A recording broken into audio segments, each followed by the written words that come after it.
Thank you everyone for being here this evening.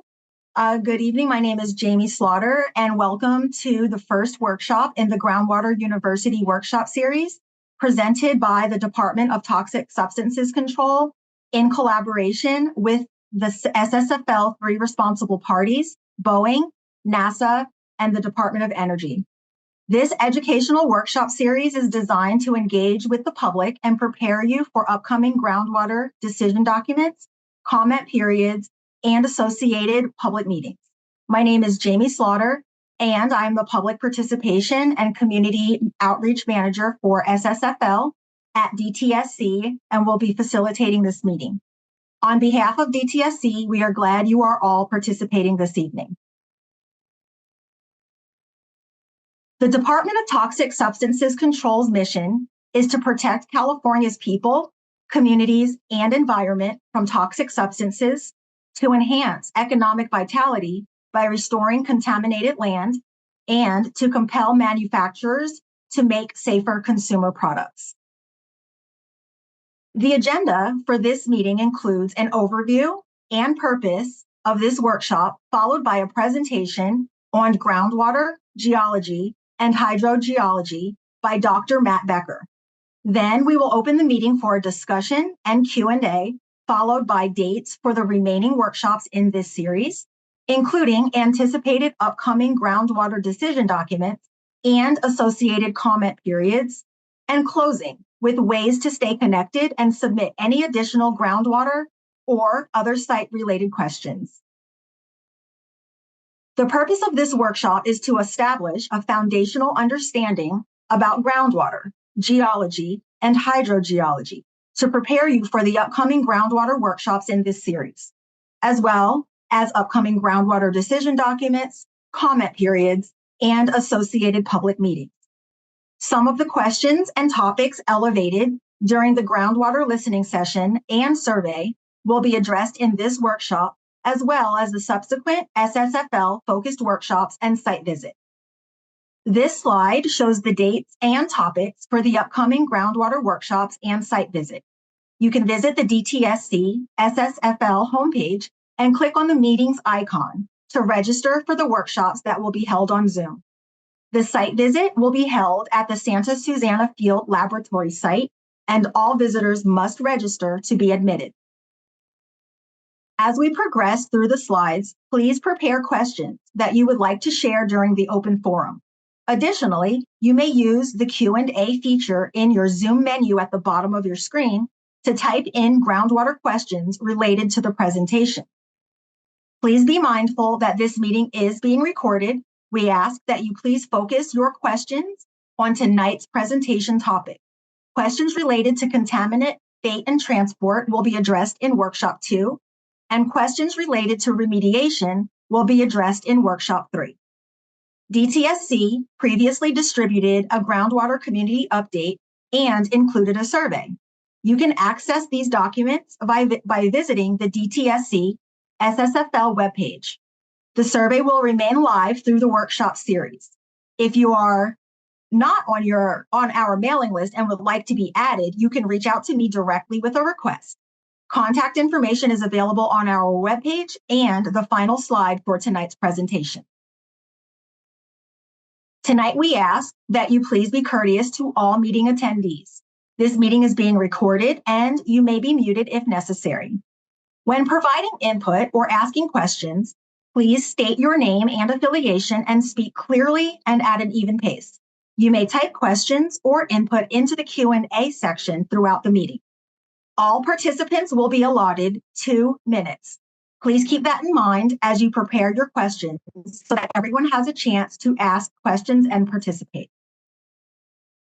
The Santa Susana Field Laboratory is a 2,849-acre site overlooking Simi Valley to the north and northwest and the San Fernando Valley to the southeast.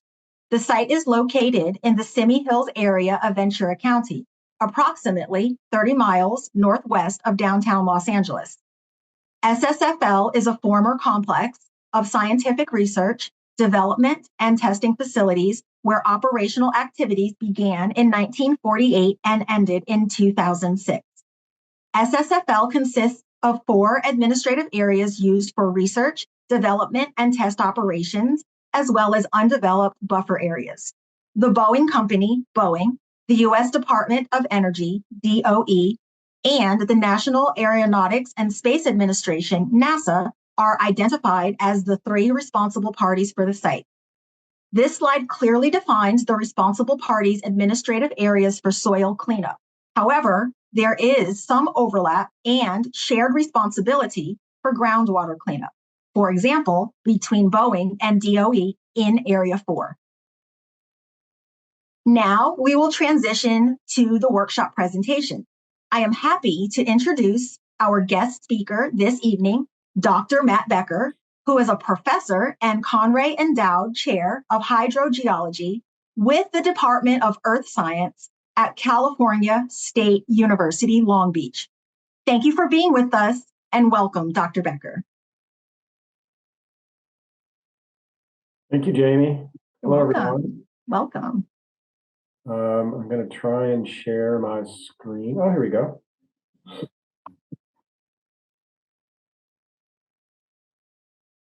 There we go. Hello, everyone. I'm sorry that we're not all in the same room together, but I have a cold, so that's probably a good thing. I'd like to, before I jump into the topic, I want to tell you that my role here today is to just give you sort of a primer on groundwater flow and contaminant transport and fate in a very general sense. And I know this is going to be frustrating for you because what you really want to know is what's going on up in Santa Susana. But we thought that it might be good to sort of get a nice background, a basis and understanding of the science and the engineering that is behind what's going on in the mountain. And then in the next 2 presentations, you can get the specifics from either the RPs or from DTSC. So my day job is I'm a professor at Cal State Long Beach. So I have undergraduate and graduate students, and I teach them, and we do research. And I've been doing research in bedrock hydrology for 30 years. So this stuff that's going on at Santa Susana is a great deal of interest to me. I got involved in this project with the first Groundwater U, which is back in 2011, and they asked me to give a primer on fractured rock hydrology. And at that time, I didn't know anything about the site. I'd never heard of it, actually, having only gotten here from Buffalo, 2 years before. So I gave a primer similar to what you're going to get today. And then with discussions at DTSC, they thought that it might be a good idea that they had somebody that specializes in fractured rock helping them, just the way the RPs have specialists in fractured rock helping them.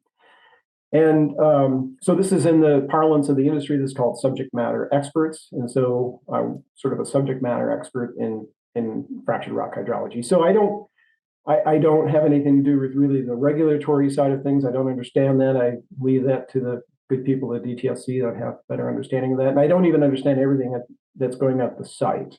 I just advise them technically on very specific things. But I think you deserve to sort of know who's talking to you. So you may wonder why I'm here. Well, I'm paid to be here.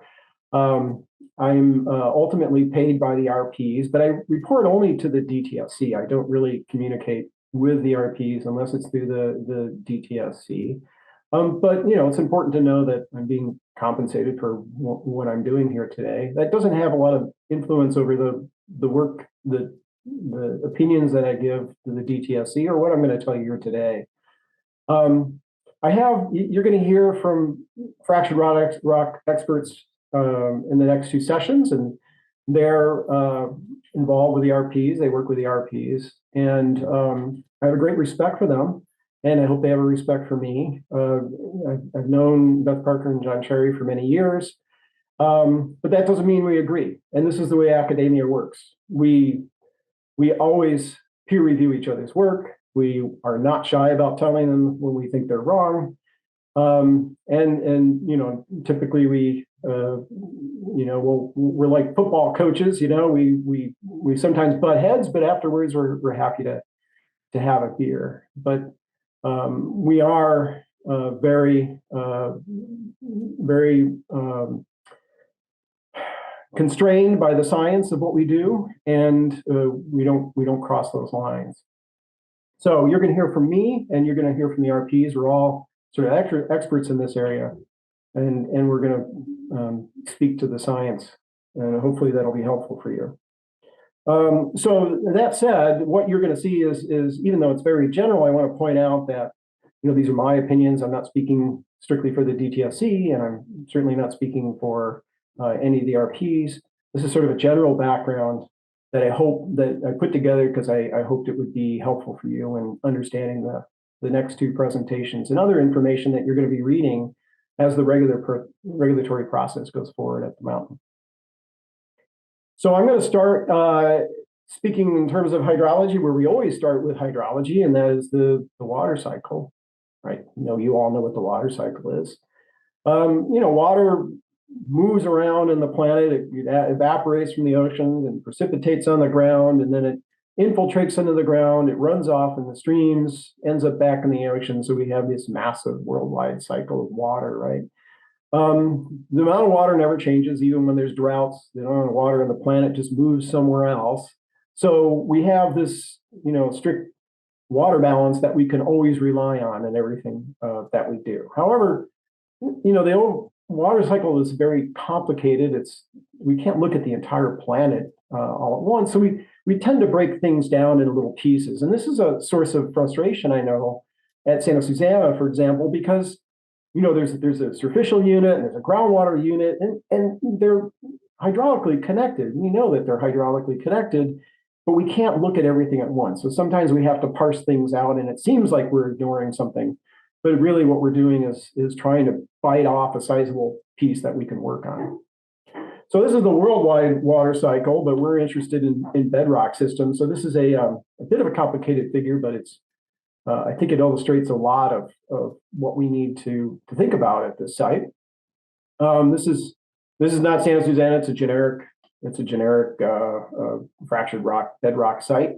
And so the components of it are solid rock that has fractures, and those are the main conduits of flow. And then on top of that, there's some weathered material sediments that you can think of essentially being like soil, right? That is porous and is distinctly different than the rock, which is hard and only has really good permeability where there are fractures running through it. So the water cycle works the same way, though. You have precipitation falling on the surface. Some of that water, when it falls on the surface, gets sucked up by roots of plants and goes right back up into the atmosphere. It starts all over again. Some of it gets past those plants, percolates down into the subsurface, and then it becomes eventually groundwater. So once it's groundwater, it can move toward it's going to flow downhill, as you would expect, generally downhill. And it can go very deep, or it can get routed back to the surface and it can emerge as seeps and springs, or it can end up in some surface water body like this stream that I'm showing here. So if it goes deep, the only way we know what that water is doing is by drilling holes in the ground and putting in monitoring wells. So as you're going to see, monitoring wells are a very important component of understanding what's going on in the subsurface.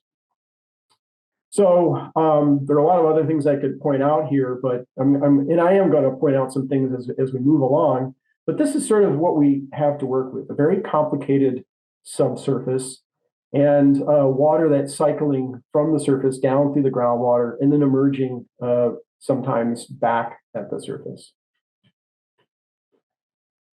So let's talk about recharge. We think about what is groundwater recharge? I said that we have precipitation falling on the ground and it infiltrates. And it may get past that root zone and get down and recharge the groundwater, meaning that the levels in those water wells are going to come up from that precipitation that made its way down. But it doesn't always make its way down. If there's only a little bit of rainfall and the soil's dry and the plants are thirsty, some of that water is just going to get pulled up by those roots and go right back to the atmosphere and will not recharge the groundwater. And so I tell my students that the one rainfall that we know we're never going to get in California is the average rainfall. It's either really dry or really wet. And if you look outside right now, you know what I'm talking about, right? This is a wet year. So we have to have enough rainfall to get past that root zone, get down through the what we call the beta zone, and get down into the subsurface. So I thought I'd try to illustrate this. So a couple days ago, I went into my kitchen and I got a sponge and I got a turkey baster. I'm sorry, this is not very high tech. And I started dripping water onto the sponge. So the sponge is initially dry, just like the soil would be in a subsurface environment. Okay, so I start putting water on that. You can see that at first it's just filling up those pores. There's nothing getting down to the groundwater. And even if I stop putting water on it, it's not going to keep going. But eventually, what happens is we saturate all those pores, and then any water that falls out after that goes very quickly to groundwater. So dry years and wet years behave very differently in these kinds of semi-arid environments that we live in. We have to fill up those pore spaces before anything is going to get down to the groundwater.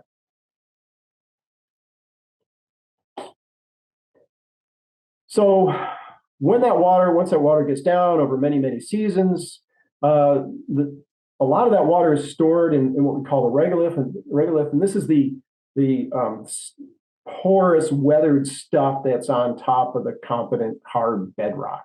So you can think of it as being like soil, right? It's sediments, it's a bunch of grains of sand and organic matter and all this kind of stuff, and that has a lot of porosity.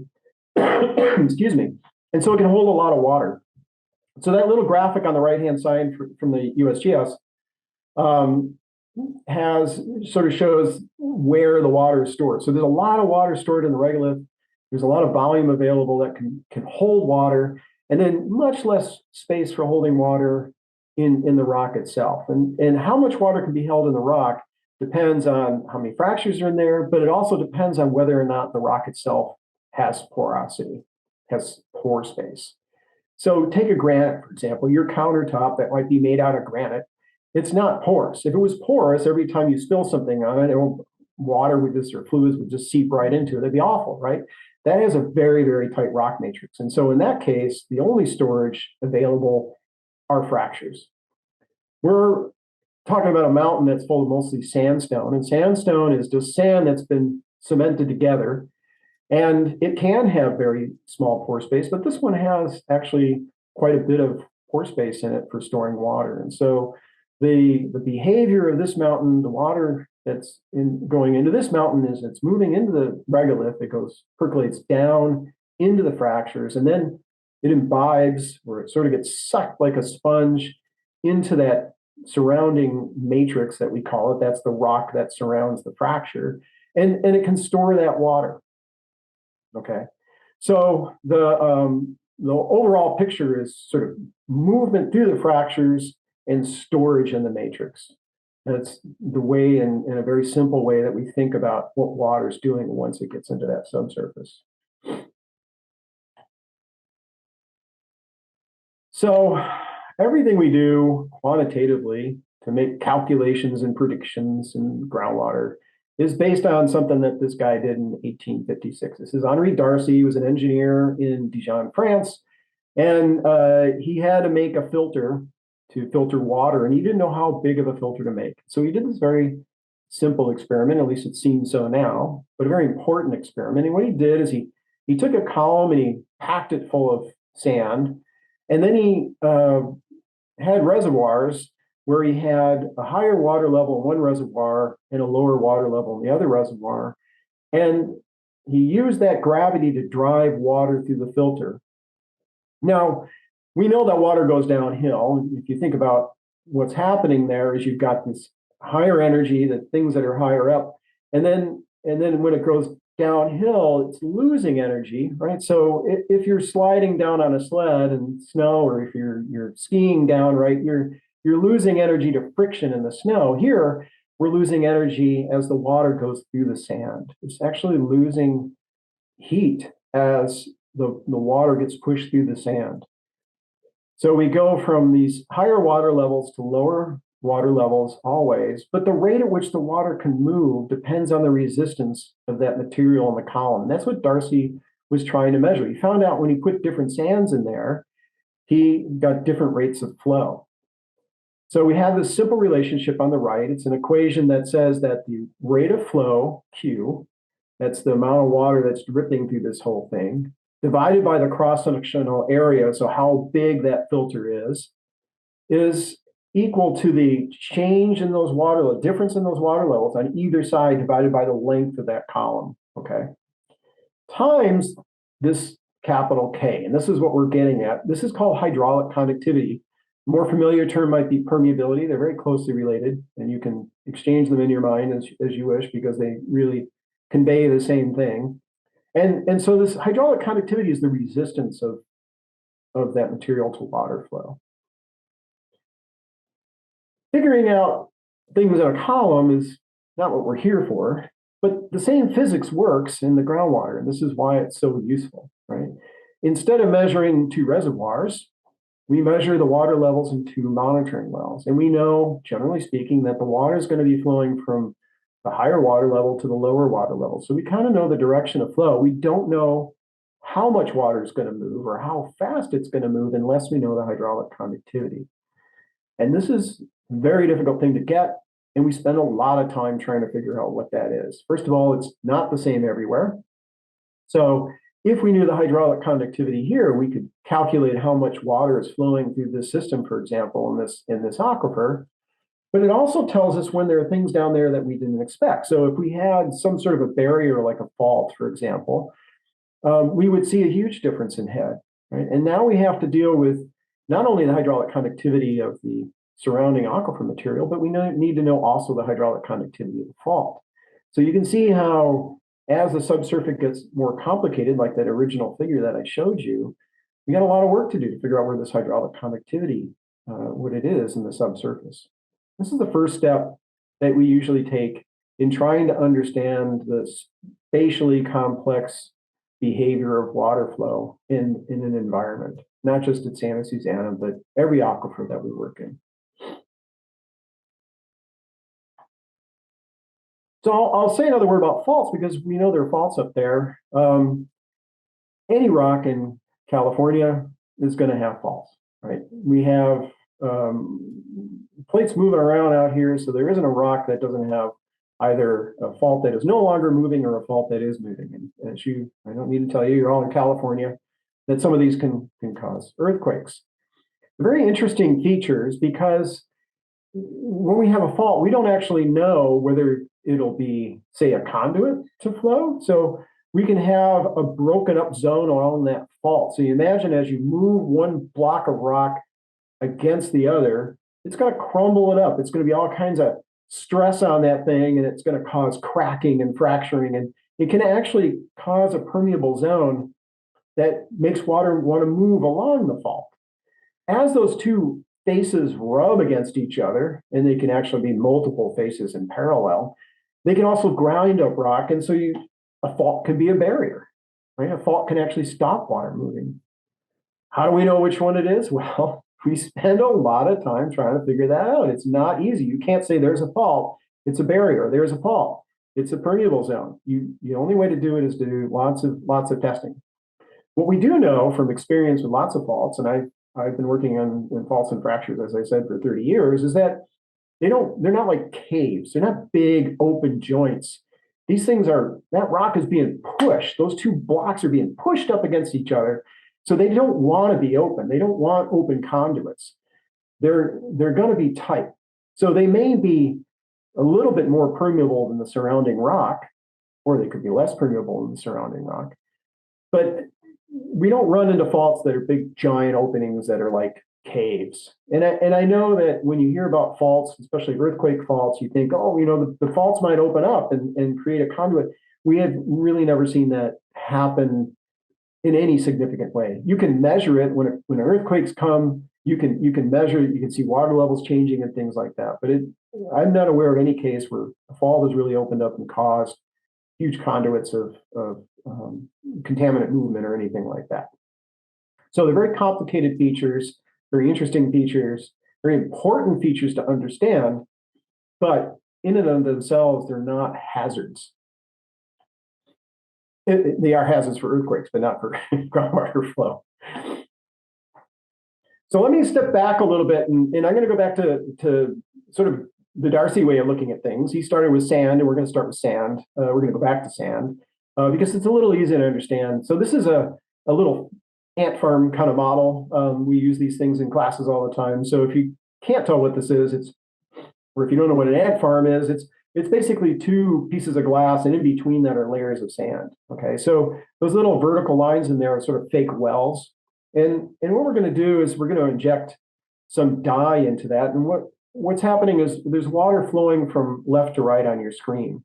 So when we inject that dye, that groundwater is moving according to what Darcy said. It's moving from left to right. And when we put this dye in there, it's going to start flowing with the groundwater. So at first it's flowing only in that kind of fine sand. But watch what happens when that dye gets to this coarse gravel. As soon as it gets to that coarse gravel, it's going to behave very differently. We're running, right? Uh-oh. There we go. Okay, so now you see that the red dye is moving very rapidly through the gravel, and then it actually gets pumped out of that model stream. And we're injecting now another green one, and you can see how it's getting also pulled into different sediments. And what's happening there is those sediments have different hydraulic conductivity. And this is why I was telling you that we spent a lot of time figuring out what the hydraulic conductivity is, because it also dictates where any contamination in the mountain is going to go. And so you can see these two plumes that started in very different places end up in the same place, because that's where the groundwater wants to go. It wants to find the path of least resistance. It wants to get to that stream as easily as possible. And the way to do that is through that very high hydraulic conductivity coarse sediments. Okay. So again, this is not really what we're dealing with exactly in the mountain, but it illustrates the concept of why we need hydraulic conductivity and why we need to measure it to understand where things are going. Excuse me. So now we're getting onto the topic of how chemicals move in groundwater, which is why we're really here. And I want to point out that, so what Darcy's law gives us is just the flow rate of water. It tells us how much water is flowing. Remember, what we're calculating is the entire flow rate divided by the cross-sectional area. Right? So you can just think of it as how much water is coming out, right? What we are interested in often, or usually with contamination, however, is the velocity at which that will move. If you contaminate one part of that bedrock, how long is it going to take to get downstream? Very important question, right? So as it turns out, the what we call the effective porosity, the porosity that actually transmits water, is a very key variable. So once we have hydraulic conductivity, we can understand the water flow. But to understand the contaminant flow, we need this other really important parameter, and that is effective porosity. So the illustration that I always like to give is Darcy's law tells you how much water is going to come out the end of that hose that kid's holding right there, right? You put your thumb over it, the velocity is going to increase, but the flow rate doesn't change, right? The same amount of water is coming out of that hose. It's just coming out a lot faster, and now you can squirt your brother in the head.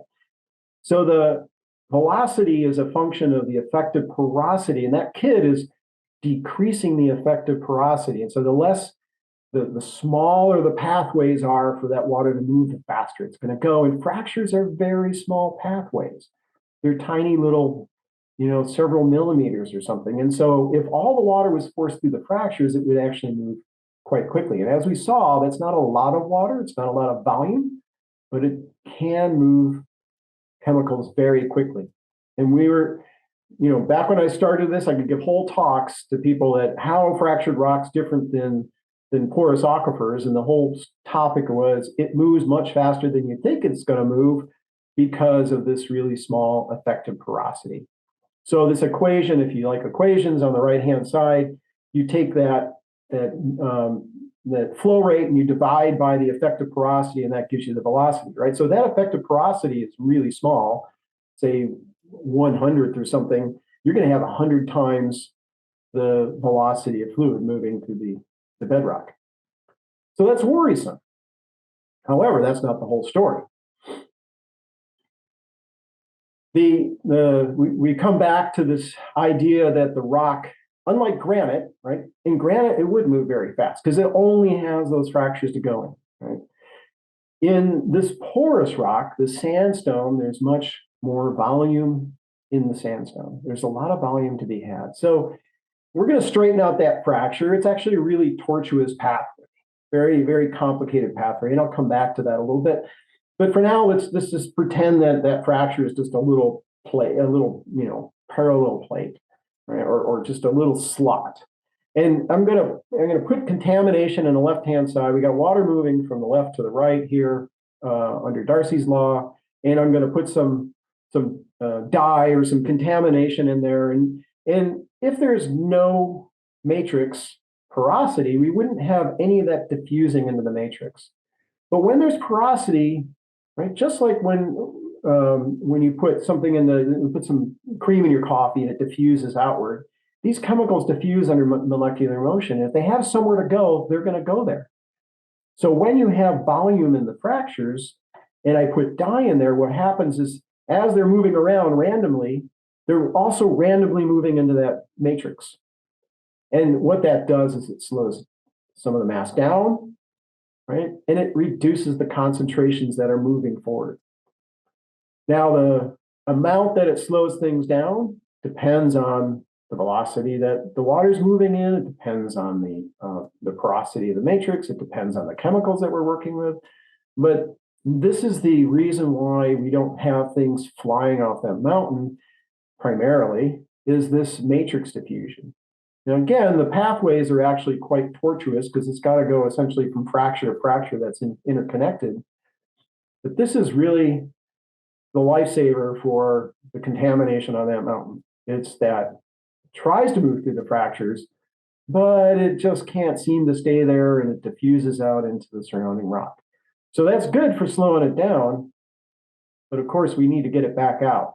It's bad for getting it back out because now it's stuck in the matrix, and the only way to get it back out is, you probably couldn't tell during this animation, but every once in those particles diffuse back out into the water and come out, but it's just a little bit at a time. So it makes it very hard to clean up. So it slows it down, which is great because we don't want it flying off the mountain. But then when we go to clean it up, no bueno, it's not good. It's good, slows down. So let's get back to this picture again. And now remember I talked to you about how we have a very complicated pathway. So you're going to see a lot more information about how fractures are oriented. You're going to see pictures of things on the mountain. And again, I'm just talking in a generic sense. So you'll see in those presentations exactly how these fractures look and how they're connected. But let's just accept for now that these fractures are interconnected, and that water is primarily moving through the fractures and then diffusing into the rock, right? So if we have, say, some source up on the top of the mountain here, it's a septic tank, but let's pretend it's something left behind by rocket testing, and it moves down into the bedrock. It has to flow through these fractures in this complicated pathway. But I'm going to simplify this to illustrate another point, which is that we need to be sure that we think about the difference between the propagation of pressure in the mountain and the propagation of fluid movement. So, right, pressure happens actually very quickly. Essentially, really, it's the speed of sound. You can increase pressure in one part of the mountain, and it can show up very quickly in another part of the mountain.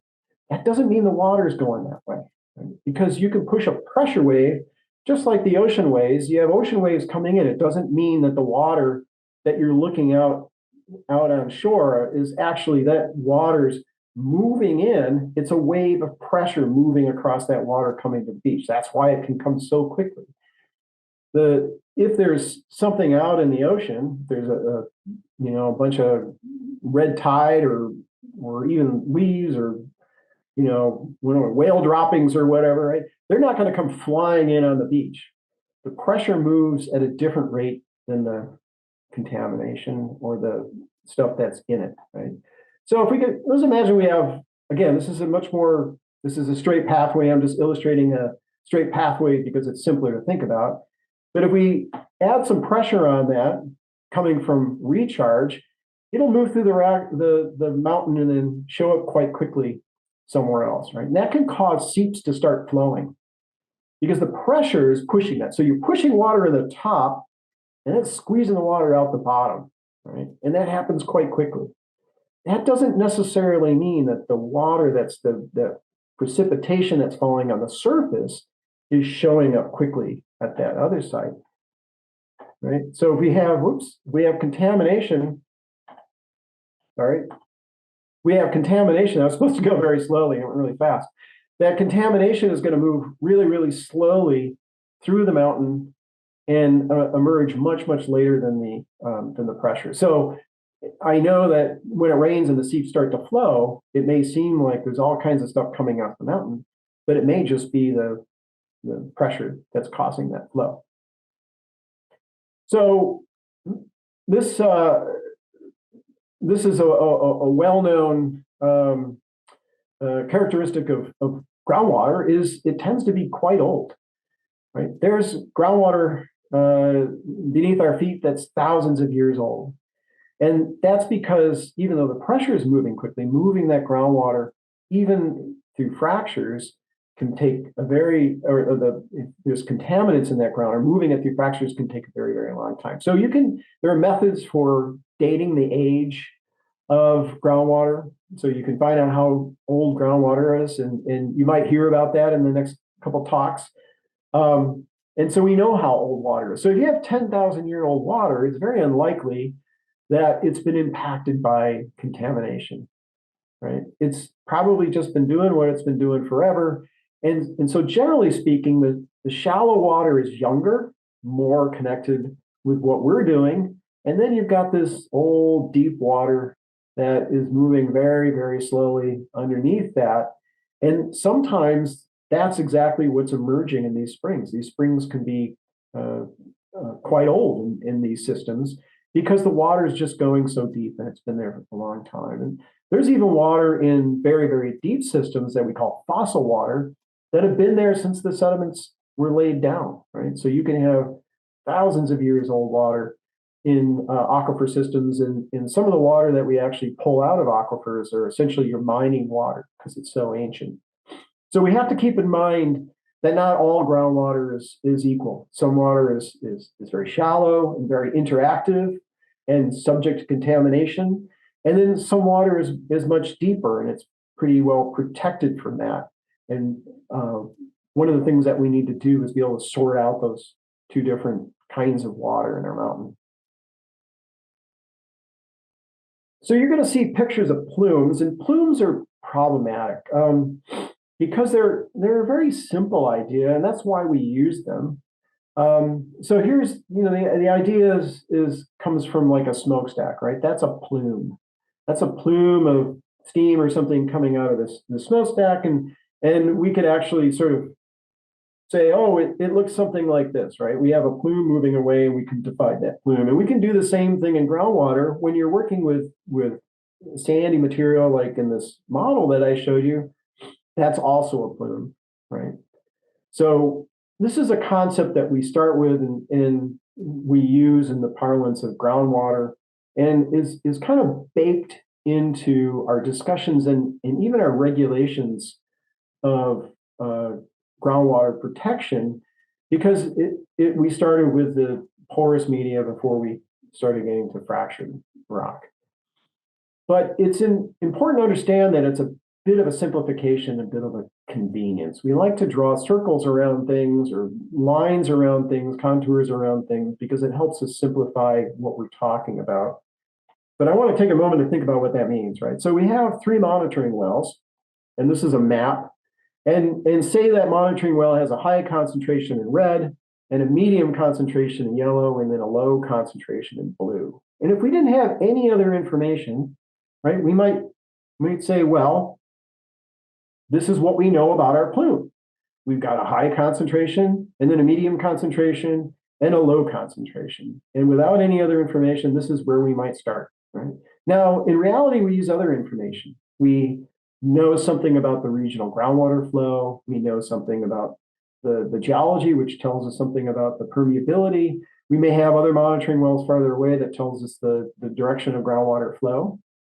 But if all we had was this information, this is the only plume we could draw, right?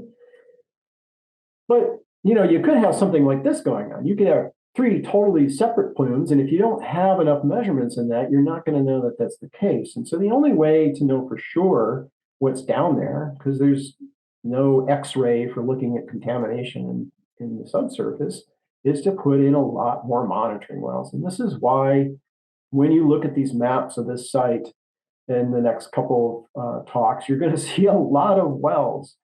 We don't like putting in wells. First of all, they're hard to put in and they're expensive, but also there's always the chance that we can create new pathways for flow. So we try to be conservative about how many monitoring wells we put into our site. But we need them. This is the basis of the first thing that we have to do to understand where contamination is going. And even with this, you can see these plumes are sort of just cartoons of what's going on, right? To know exactly where everything is, we need thousands of wells. But as I said, we don't want to do that. We don't want to turn the mountain into Swiss cheese because it's going to cause more problems than good. So there's a balance between getting information and not putting in, too many wells. So I said that this plume idea came from sandy material, like I had in that little ant farm thing. And fractured rock doesn't look like that. So this is a figure, again, a schematic figure. And this is what I was talking about where we have chemicals moving through water, contamination moving through water and bedrock. And it's moving through these connected fractures, right? So it comes in one fracture and then goes down the next and then connects to the next. And you get this, we call it a fracture network, an interconnected network of fractures. And that's the primary vehicle for moving contaminants. And then, of course, we have the matrix diffusion that is also taking that contaminant and slowing it down and moving it into the bedrock, right? But that doesn't look really like a plume. It depends on how spread out those. If you put in many, many fractures, it's going to look a little bit like sand. If you have sparse fractures that are fairly widely distributed, then it's going to be all these very discrete conduits of flow. And this idea of a plume becomes a little bit hard to address in these kinds of environments. So again, we're drawing a plume, but it doesn't always mean that it's giving us the whole picture.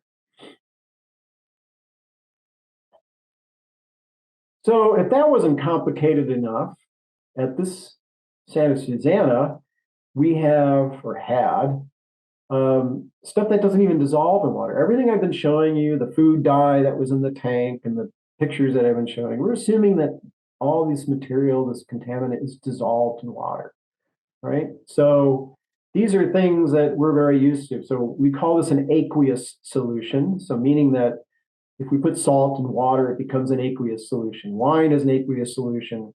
Coca-Cola is an aqueous solution. Right? What's a non-aqueous solution? A non-aqueous solution is things that don't mix. Oil and vinegar don't mix. Gasoline and water don't mix very well. If you put oil and vinegar together, it looks like the oil and the vinegar are completely separated, but in fact, some of that vinegar is getting in the oil and some of that oil is getting in the vinegar, very small amounts. When we start talking about solvents, small amounts are a big deal, right? So what we have is when a lot of this stuff went into the groundwater, it went in as a non-aqueous phase liquid, and then it slowly dissolved. And you're going to hear more about those mechanisms. And that dissolution actually is dependent partially on this fracture matrix interaction. I'm not going to go into that. I'm going to leave that for the future talks. But I did want to point out another important thing is not, it wasn't complicated enough that we have non-aqueous mixtures, or had when it went into the mountain at least.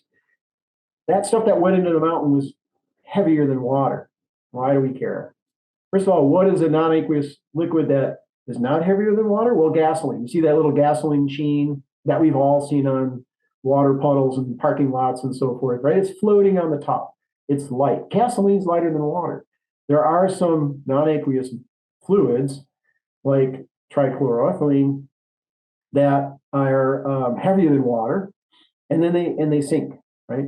This is a big problem because if you spill some of this on the ground, it's just going to keep going down and down and down until it can't go any farther because it's heavier than water. It'll go slowly, it'll lose some mass as it goes down, but it wants to go down. So these are called dense non-aqueous phase liquids, bit of a mouthful, or just DNAPL, we call it DNAPL. And it goes down under gravity until it can't go any farther. And really where it can't go any farther is where it hits the bedrock. And then it goes, unless there's fractures or pore space in the bedrock, and then it goes down into the bedrock. And it goes down in a very weird, complicated way. And it gets very hard to find. Now, once it's down in the bedrock, that non-aqueous phase, so you can think of blobs of oil down there in the rock, it tends to get sucked into that matrix, and then that promotes its dissolution. So there's not, as it appears, a lot of, if any, DNAPL actually left in the mountain. That doesn't really make us feel better because it went in there as DNAPL, which means when it went in these really crazy ways and in very discrete pathways and sort of like, water moving down a driveway. You don't really know exactly where it's going to go. And so the placement of the contamination that we have in these bedrock environments, not just Santa Susana, but all the other ones, the many, many sites around the country that we're trying to clean up, it went in as DNAPL, and if it's not DNAPL anymore, it's still distributed as if it was DNAPL. And this makes things quite complicated for cleaning up. So I'm going to come back to that in a bit, but I want to talk about the next thing. We talked about groundwater flow, and then we talked about transport of things in groundwater. But what happens when they transport? We have another term, we call it fate. So we talk about transport and fate of chemicals or contaminants in groundwater. What is fate? It's not the mystical fate. It's what happens to it once it's in the ground. Because when it gets into the ground, it doesn't stay the same. Things can happen to it. Chemical reactions can occur. It can absorb the solids and desorb. It can be attacked by biological forces in the subsurface that are driven by microbes. So bacteria in the subsurface. And these are important because ultimately these have a huge effect on what happens to these contaminants that are in the bedrock. So we call this biodegradation. The biology is degrading the contaminants. It's a very loose term that we apply to all kinds of stuff. So you can biodegrade sugar, for example, right? If sugar, this is a simple example. Sugar is this molecule C6H12O6, right? That's glucose. And you can biodegrade that. What these microbes do is they're getting energy out of this chemical reaction. So you might hear the term electron acceptor. I'm not sure if I'll get into that in the next couple lectures, but essentially what it's doing is it's getting energy from moving the electrons from one thing to another. Right? There's an electrical potential there, and that energy allows it to grow, and then it can make more microbes, and then it eats more stuff. Right? So these little microbes, we don't need to know much about them other than they're little chemical machines. We need to know what their energy sources are and how they use that energy, because we can use that to calculate how the bacteria grow, how many of them are produced, but more importantly, we can calculate the things that they eat. And what we want them to eat is, of course, chlorinated solvents like TCE. So bacteria can also eat TCE. So this is the D. helicocates is a kind of microbe it occurs in very small numbers just about everywhere, but it just sort of lurks there until it gets fed. And it has to have somewhat peculiar conditions. If there's any oxygen around, these things don't do well. They get outcompeted by other microbes. But if the oxygen is gone and there's enough organic matter down there, it's taking, rather than using oxygen as the electron acceptor, it's using the chlorinated solvents as an electron acceptor. And it's getting energy out of destroying, taking chlorines and ripping them off these molecules. This is what it likes to do, right? It's doing it because that gives it energy, and that allows it to create more of these microbes. It happens much, much, much more slowly than these systems that use oxygen, for example. But it does happen. So it's a little slower than we would like. We can speed it up a little bit. We can put some organic matter down there as an electron donor, right? So give it a little bit more food, so it's happy. We can increase the temperature. We can actually grow microbes and inject them. There are all kinds of technologies that we can use. This is called enhanced biodegradation, and it's a relatively new science.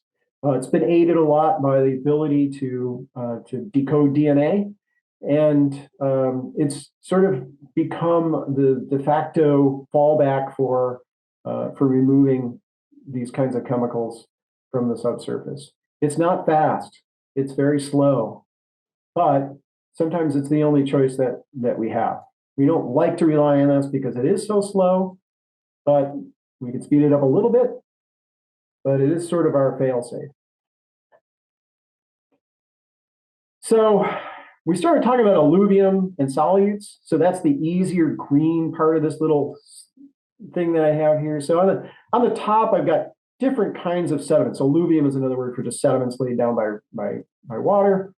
And so we have alluvium, stratified, so least complicated to most complicated sediments. And then at the other end, we have fractured bedrock, which is the most complicated in terms of spatially complex, right? And then on the vertical axis, we've got solutes, reactive solutes, particles, LNAPL, which is the light non-aqueous phase liquid, and then down there at the bottom is DNAPL. So we happen to be talking about, in the next couple presentations you're going to see, the hardest thing that we as groundwater professionals have to clean up. There is nothing that we deal with that's harder to clean up, really, than these dense non-aqueous phase liquids that have dripped into fractured bedrock. The dense non-aqueous phase liquids channel down through these pathways that are very complicated because the fractures are channeling them in whatever ways it wants to bring them. So if you think things are going slowly on the cleanup, you're right, because we're really pushing our abilities to deal with these systems. This is the hardest thing that we have to do. And unfortunately, it's not entirely uncommon. There are many, many solute sites, contaminated sites that have solvents in bedrock. And if you look down the list of all the Superfund sites that have not been cleaned up, most of them are going to be these things that are in the harder zone here, DNAPL and fractured bedrock. So how do we go about that? I know it's very frustrating as public because, you look around and you have health concerns, and some of them are heartbreaking health concerns, and you do what anybody would do. You look around for a cause, and sometimes you're right. Some of the great, yes. Somebody saying something? Oh, okay. Where was I? Oh, and some of the great heroes we have of the environmental cleanup history of Lois Gibbs at Love Canal and so forth. They're exactly those kinds of people. They saw a health problem, they looked around and they found a source and they made them clean it up. Right? That's the way you and I would see things, or at least I would see it if I wasn't in this business. But that's not really the way the regulatory process works, because we sort of follow this entire process that I just laid out, right? We follow the science in terms of what we understand with the physics. We have a source, we know which way it's moving, it's going downstream, we know how fast, or we try to find out how fast, we figure out the hydraulic conductivity, we figure out the porosity and all this kind of stuff that I talked about. And we sort of go from source to downstream, right? And that's because we need to apply very methodical science to do this correctly. Because the last thing we want is to find the wrong source. We don't want to identify the wrong potential reason that there's a health concern. So we start at the source and work downward. That doesn't mean that if something surprises us that a hit shows up in a well that we don't think should be contaminated, we just walk away from it. That makes us go back to the beginning and say, well, what did we do wrong? Could it be that we're missing something? And then we go back and then and re-examine this. And that's why it's important to get public feedback and to listen when things that happen surprise us. And so this disjoint between how people protect their health and how the regulatory agencies try to protect their health is a constant source of frustration. It's totally understandable. And we all understand that in science, and the regulators understand that as well. The method, though, the regulatory process is very much laid out the way that I described it, starting with these basic concepts of physics and groundwater. And so we start with these assessments, and we focus, on where we know that there's contamination, and we try to identify where it's gone downstream and all this kind of stuff. And you can follow that process through the regulatory process, and it looks very much like the scientific process that I just laid out. This is CERCLA, but our site is RCRA. But if you look at this initial investigation, the remedial investigation to clean up, it's really just following the best practices in science and in engineering. It's plodding, it's slow, it's lumbering, but it's designed not to make mistakes. And it also leaves room for public comment, which is why you're all here today. So hopefully this has been somewhat helpful. Ironically, I think it's we talk about rocket science, but actually, rocket science is easier than what we're trying to do, cleaning up after rocket science, right? It's actually extremely difficult to clean up these systems, not just at Santa. If you look around the country, there are sites all over the country where people are just banging their heads against the wall, trying to figure out how to clean this stuff. We're waiting for a Star Trek technology that can just make it all vanish. What I'm hoping is that now that you understand sort of the science behind this, you can ask, sort of more pointed questions. And the kind of questions you want to ask is, as you see these solutions, as you see this process unfold, ask questions like, is the solution technically achievable? Like, if somebody presents a solution for cleaning up, can it be done? Make them explain that to you. Will the solution cause other problems? I mean, we could tear apart the whole mountain and get the TCE out. That's not going to be good for anybody, right?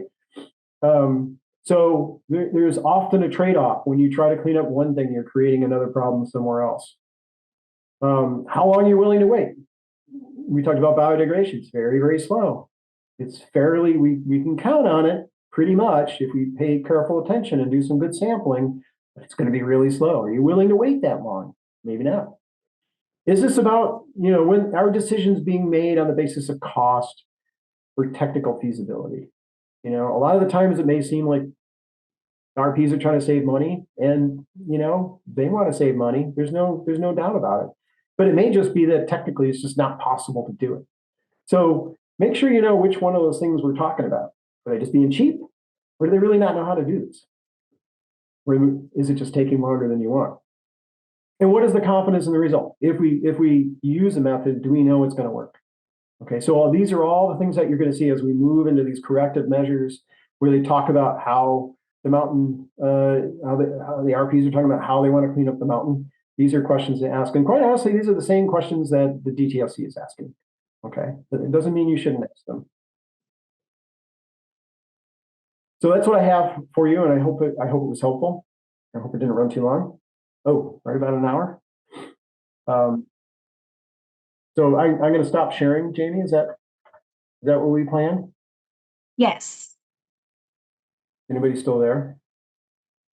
I was worried I was going to stop this and there'll be 6 participants left, but it looks like some of you hung in there. All right, I'm going to go ahead and share my screen. Thank you, Dr. Becker.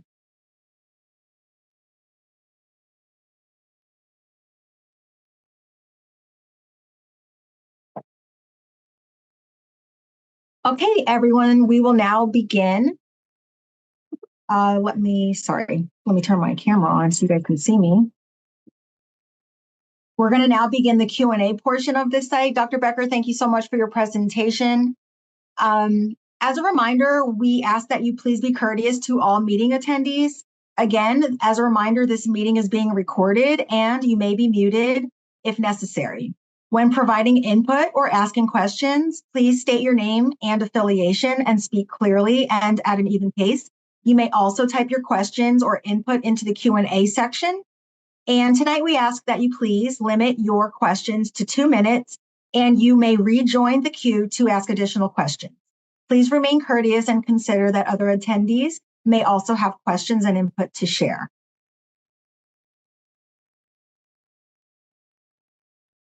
To participate, if you've joined by computer, please click the raise hand button or enter your input into the Q&A section. To participate from your phone, you can press *6 to mute and unmute yourself, and you can press *9 to raise or lower your hand. And when called on, please unmute yourself, state your name, and present your question or comment. And if you would like, you can also direct your question to Dr. Becker or to the DTSC, and you may rejoin the queue to ask questions, to ask additional questions if you have any. All right, so I'm going to switch to our co-host, Freddie Avianeta. Do we have anyone with raised hands? Yes, good evening, everyone. So we do have Chris Rowe on the line. Please unmute yourself, state your name and affiliation, and go ahead. Please ask your question or present your comment. Hi, my name is Chris Rowe. I live in West Hills. I did attend Groundwater U when Dr. Becker was there the last time. Hello, Dr. Becker. And hello, Jamie. My question is, do you have a map of the site that shows the various ranges? What I'm thinking about is, do we have anything that shows the depth of the plumes at any locations, number one? And number two, isn't there a phrase, something like the solution to pollution is dilution? So in your case, you're talking about the introduction of microbes as a way to to dissolve the the TC or break it down into other components. So when we have more water, like for example at the site, they have to clean up the water and then re-inject it. So you're re-injecting water back in. So then aren't you diluting the chemicals below? Thank you. So I'm not going to address the first question you had about the map, because that's what you're going to see in the next couple of talks. So I'm not going to get into site-specific stuff on purpose. But your other question is good. So, and I think a lot of people might be interested in that. So the process of biodegradation is not a dilution. It's a chemical reaction that through a sequence of dechlorination, you start off with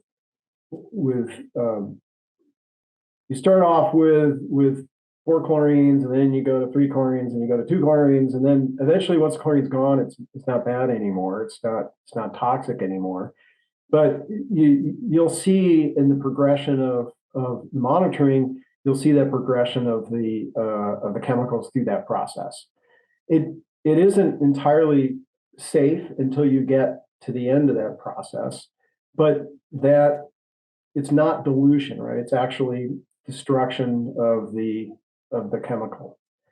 Now you asked about injecting material, and so yeah, if you inject something to help feed those microbes, so the enhanced biodegradation, you are putting more water into the mountain. But keep in mind that it's very hard to push water around the mountain in getting those amendments, as we call them, to go where we want them to go.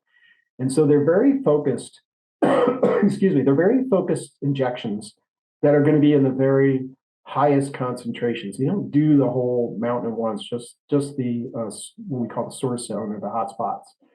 So ultimately, there's not a lot of dilution going on because we're not injecting that much fluid.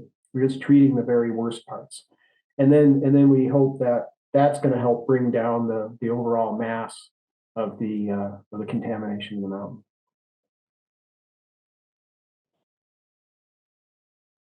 Thank you, Dr. Becker. Do we have anyone else that wants to add anything to that before we move on?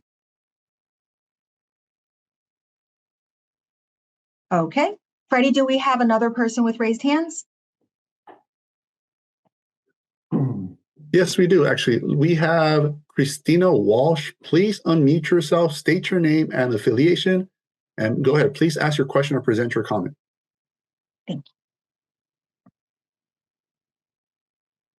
Hi, thank you very much for the presentation. My name is Christina Walsh with landrelief.org.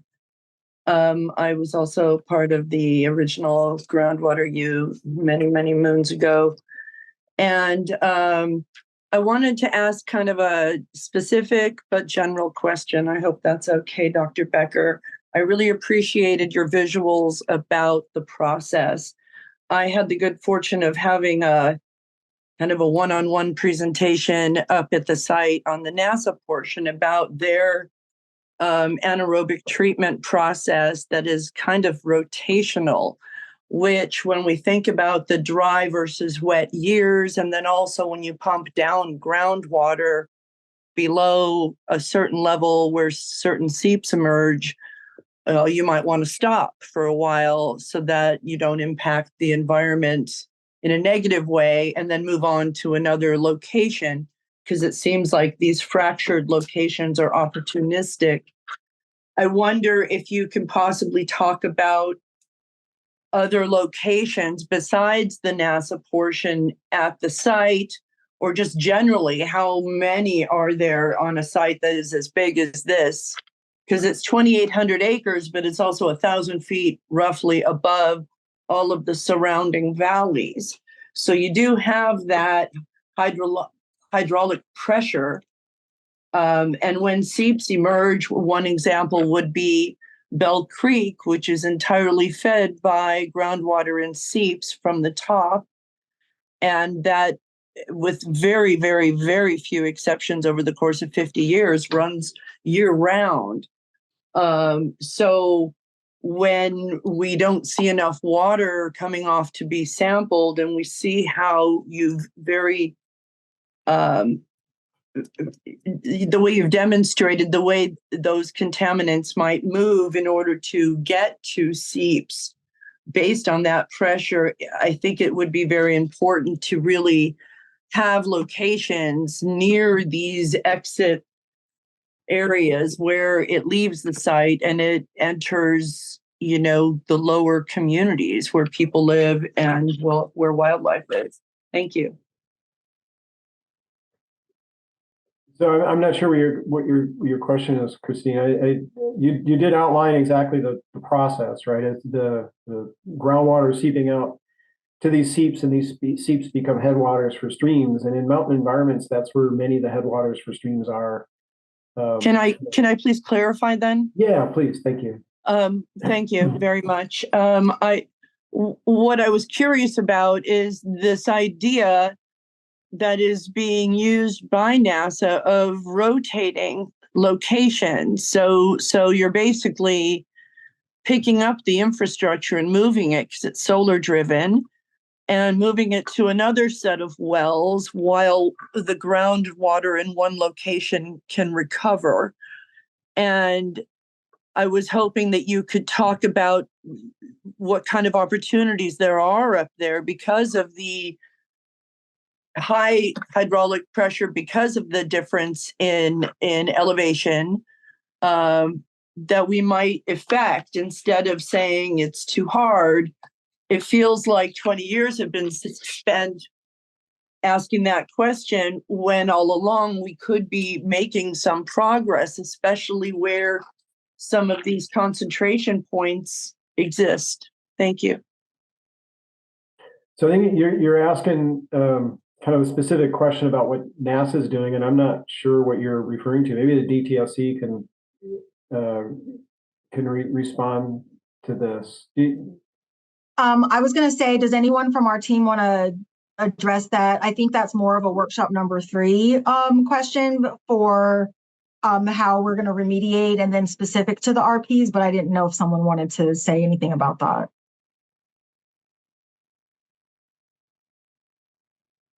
This is Tom. Maybe I could help a little bit. Hi, Christina. I think, and correct me if I'm getting this wrong, but I mean, I think the idea is that can we start doing things, and we do have options available to us to remediate the groundwater. And yeah, we have some significant challenges in remediating the water at the site.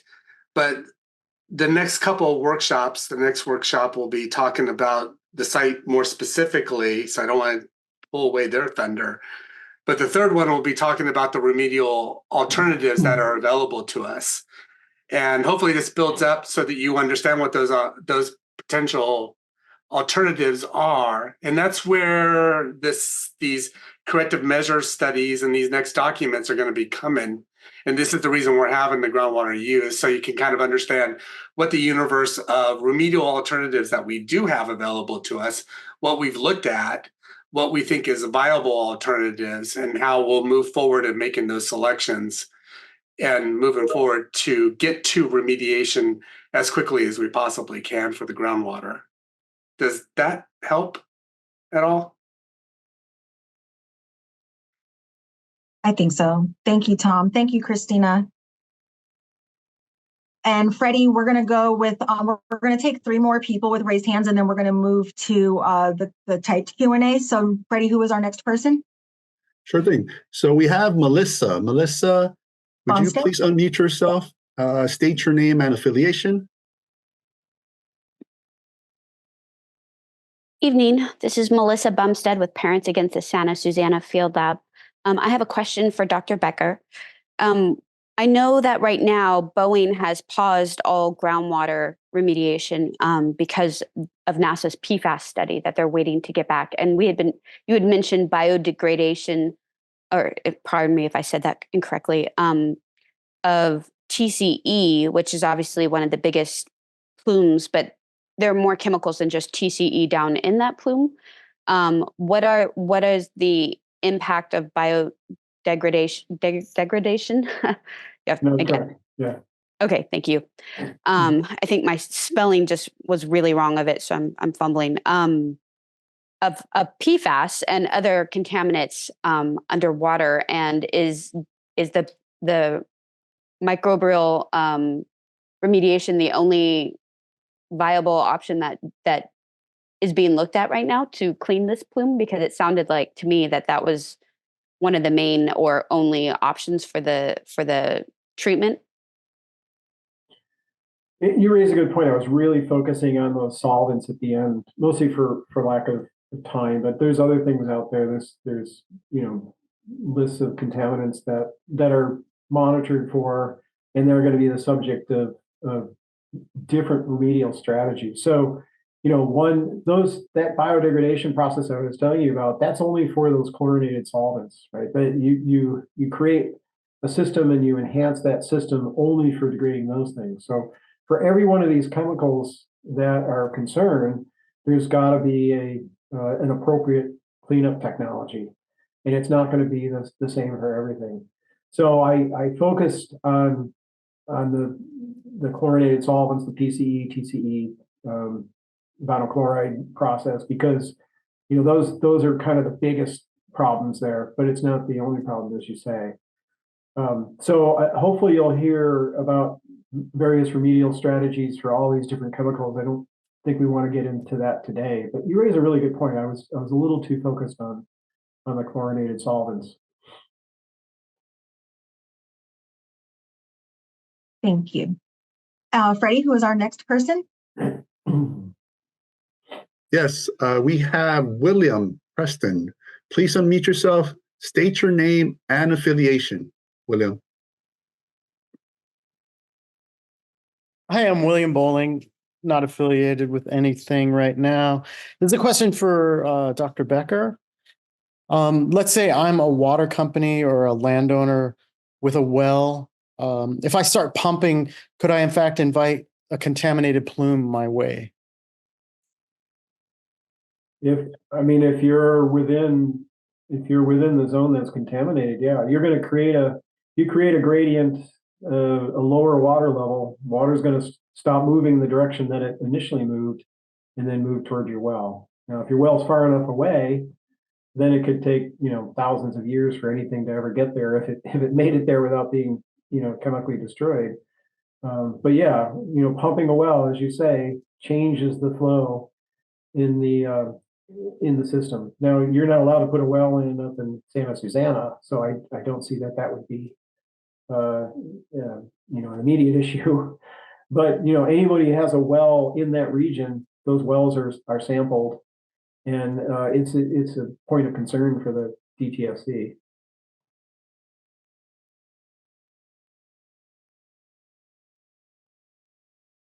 Thank you. We're going to take one more person with raised hands, and then we're going to move on to the typed Q&A. Ready?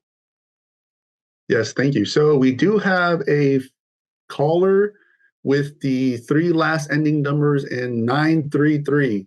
Would you please unmute yourself, state your name and affiliation?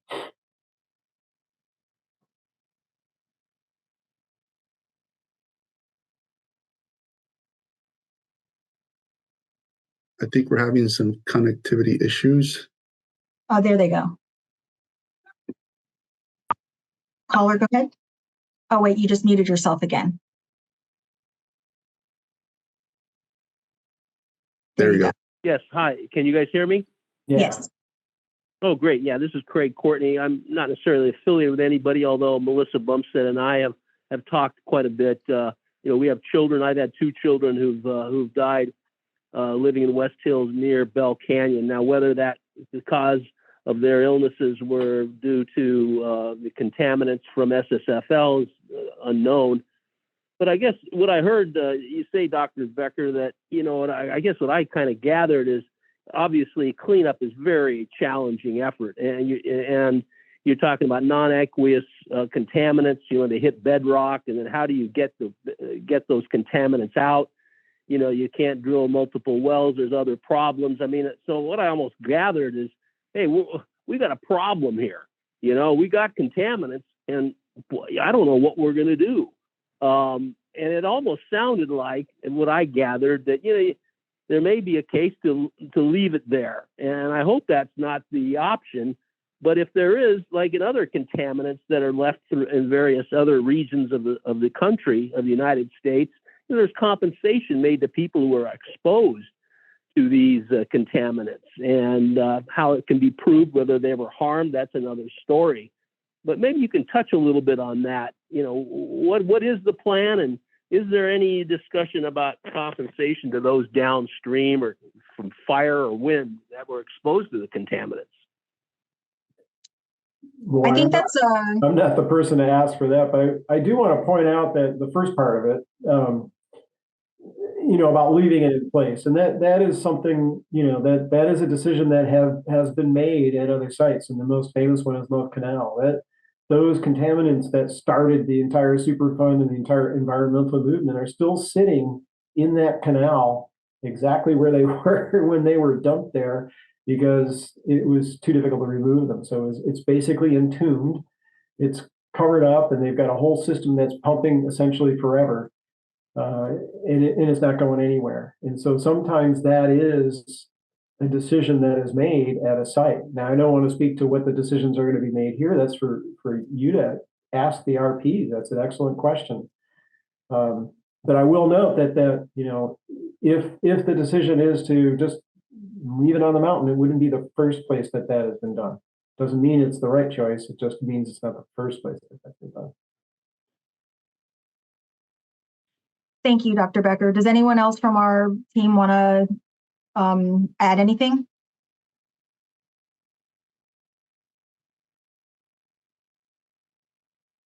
Okay. We're going to go ahead and go with some typed questions. We have Bill Martinez from our SSFL DTSC project team. Bill, thank you so much for assisting tonight. Who do we have questions from, or anything that came up in the chat? Yes, thank you, and good evening. We currently only have 2 questions that haven't been answered yet, and so I'd like to start off with those and then look through some of the questions that have been answered and see if we want to discuss those or bring those up, if you think that's the best way to move forward. Yes, please. Thank you. Okay, thank you very much. So the first question we have up here is from Jenny Knack. And she asks, if it's so difficult to remediate groundwater as you would test, why is DTSC allowing the RPs to route potentially contaminated stormwater to unlined ponds that could potentially infiltrate the groundwater and further pollute it? And thank you for that question, Jenny. Tom, if you're on the call and you can answer, you have a lot of experience with this and you've done a great job explaining this in the past. Would you like to take this one? Yeah, sure. I'm trying to turn my video on. So the stormwater. Tom, you muted yourself. Sorry, I'm a little technically challenged. So the groundwater, the surface water treatment is being handled under the Regional Water Quality Control Board. But you're correct. What they do is they'll pump it to ponds so that they can treat it before discharging it off the surface. And that there's concern regarding the Silvernail Pond. I'm assuming that's where most of the concern is. The concentrations that are in the stormwater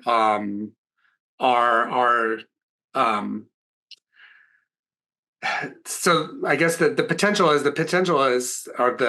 issue is, will the surface water leach into the groundwater and further contaminate the groundwater? We don't see much interaction between the Silvernail storm water, the water being held up in the Silvernail pond with the groundwater, but we do monitor the groundwater around the Silvernail pond. And the reason that we don't see so much interaction is because the Silvernail pond is there mostly because it's sitting on a very fine-grained unit, a shell unit, which is allowing water to basically pond on top of it. But we do monitor the groundwater quality around the Silvernail pond. It is next to the environmental chemistry lab, which has contaminated groundwater. So it's monitored as part of that monitoring. And we're not seeing any impacts to the groundwater, nor do we expect any significant impacts to the groundwater from the water being held up in the surface impoundments. I don't know what else I could add to that, but it's just something that we're monitoring. It's not something that we're just ignoring. Thank you, Tom. Bill, do we have another question? We do. We've got one from Chris Rowe, and she asks, can someone like Tom Seckenton address what was used to treat, pardon me, I'm having some difficulties with the Q&A window here. Okay, thank you for bearing with me. Can someone like Tom Seckenton address what was used to treat the perchlorates by Outfall 8 back in the early 2000s? I think it required not only dig and haul, but some chemical treatment as well. And Tom, that question is going pretty far back, but you've got a great memory. Do you recall about the perchlorate removals back in the early 2000s at Outfall 8? Tom, you're muted. Because generally, basically, Chris is asking what technologies or what was used to kind of remediate that area. And sorry, go ahead. Yeah, so what they did, and I wasn't closely involved in this, but they did dig the soil, and I believe she's referring to Happy Valley South area, where they excavated soil that was impacted by perchlorate. They moved it over close to the Area 1 road and actually used and treated it in place. They put treatment cells on in this area where they staged it, they treated it, and they were able to remediate the perchlorate soil in that area. And then the area was, I don't know, and I apologize for this, I'm not exactly sure if that soil was, even though it was treated and the perchlorate levels dropped down, I do not recall if that soil was used to and brought back to the Happy Valley South or not, or they just brought in clean fill. But I believe they used that soil once it was verified as clean. I think they used it to re-landscape the Happy Valley South area. So they use basically it was bioremediation techniques in cells. Thank you, Tom. Bill, do you want to do another one? Yes, I do. We've got another question from Jenny Knack. She asks, additional concerns are with the perimeter ponds near Area 1 burn pit. Can you please post a link for the data that shows the, let me look at this. I think this might be part of another question, and I do apologize for that. It's more of a comment addressing the fact that there are additional ponds and concerns for the perimeter ponds that are near Area 1 burn pit. And I think it's just the same general question, the concern about water being rerouted to a unlined pond. And so I believe the question essentially has the same answer. And Jenny, if you think that there's something more specific about the Area 1 burn pit, please provide the information. Either you can speak on the phone call or type more clarification in the chat. But does Tom's previous answer for the Silvernale Pond, does that answer your question for the Area 1 burn pit? So just please let us know. And other than that, I'll respond to her with, I think, directly in the chat with the follow-up question there. And Okay. we do have one from an anonymous attendee, if we have time for one more. Yes, please. How much potential risk is there for these sites? How much potential risk is there of these sites contaminating, or the site contamination reaching groundwater that could impact tap water supplies at utilities such as the LA Department or LADWP in areas around Chatsworth or West Hills? Is that even possible, or would those supply lines not be impacted? Thank you, Bill. Who would like to take that? Well, I guess in a general sense, that's what this whole process is all about, right? Is it possible? Yeah, it's possible. Is it happening? There's no evidence to indicate that that is happening. And so this whole process that you're going to hear about is to make sure that things like this don't happen. Water moves downhill, but it doesn't mean, as I've discussed in my presentation, doesn't mean the contamination is getting anywhere near water supplies. And that's the key, right? That's why all of us are here, is to make sure that things that are in that mountain don't end up in the water supply. So what is the risk? That's, all these people are here to make sure that that risk is reduced to zero. I'm sure there's much better specific answers to that, but I think that's what's going to unfold in the coming talks. Right.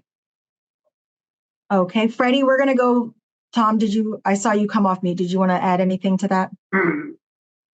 Only that, to add to what Matt said, I probably should point out that our drinking water for most of us comes from the California Water Project, which either comes from north or from Colorado River. It's subsidized through groundwater supplies. Then everything is always tested and verified that it's safe to drink. So I just wanted to clarify that, even though the contamination is contained on the site, we do have other sites throughout Southern California that are contaminated, in groundwater that's contaminated, but those areas are tested. And the groundwater supply either comes from, like I said, Northern California or Colorado, majority of it, and it's all tested. So I just want to kind of point that out, where our water supply comes from. Thank you, Tom. Okay, we're going to take a couple more people that are either calling in or who have raised hands. Freddie, who is our first person that we have with raised hands? Yes, so we do have Valerie. Please unmute yourself, state your name and affiliation, please.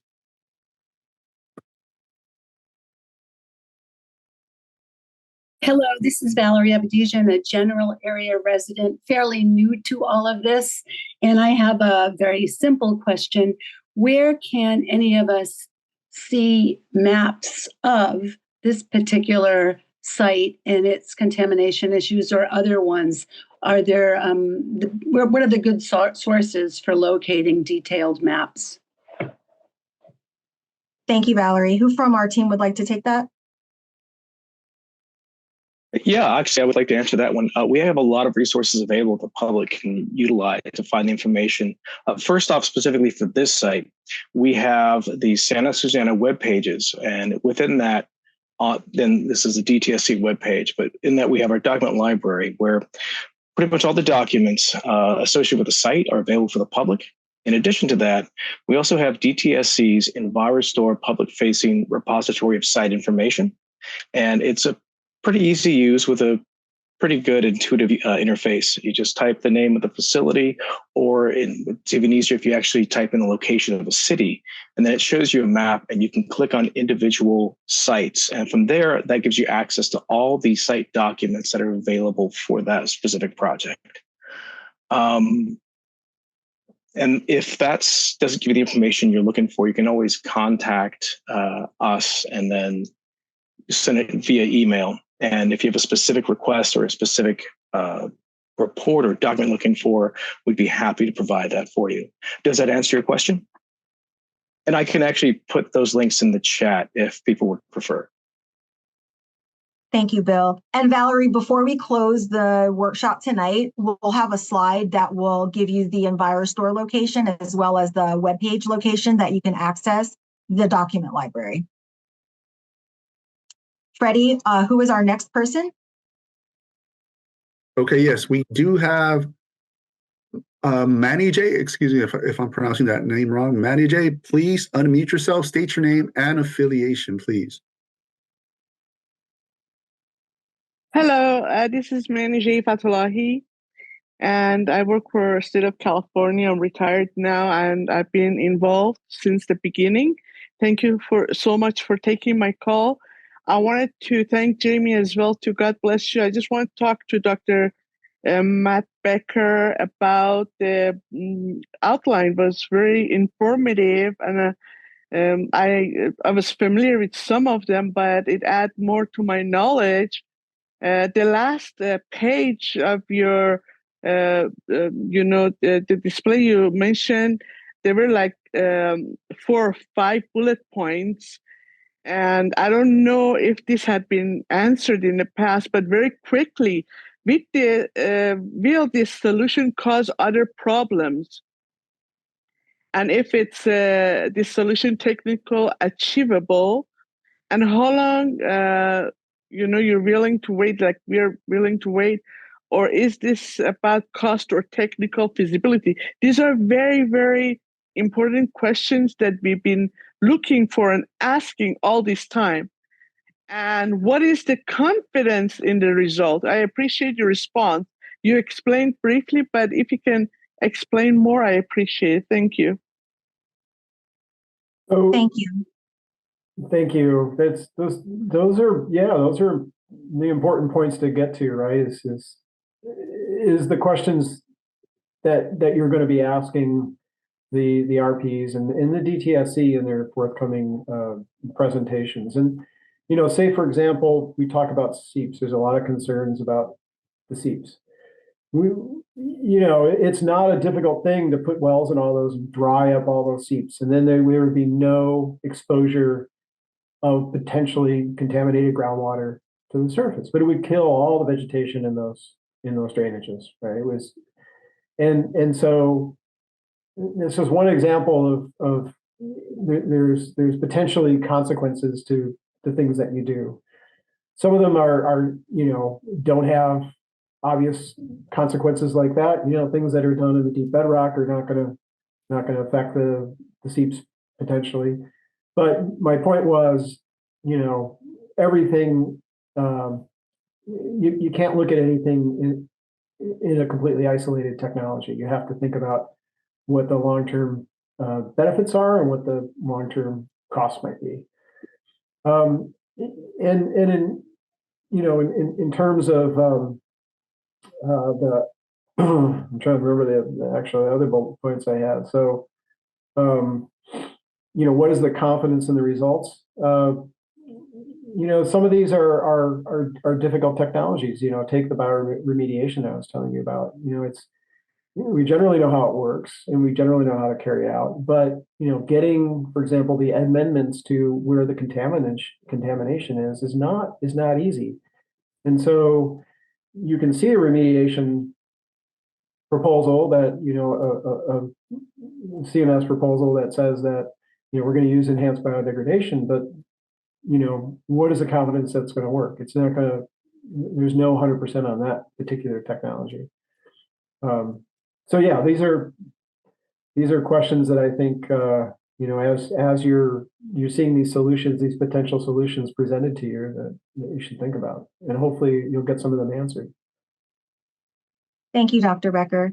And before we go to the next person with raised hands, I just want to remind everyone that we would like you to please be respectful. We are monitoring the chat, and we will need to remove you from the meeting if that's not the case. So before we do that, we would just like to please remind everyone that we would like for you to be respectful of everyone, including the staff and the other fellow participants.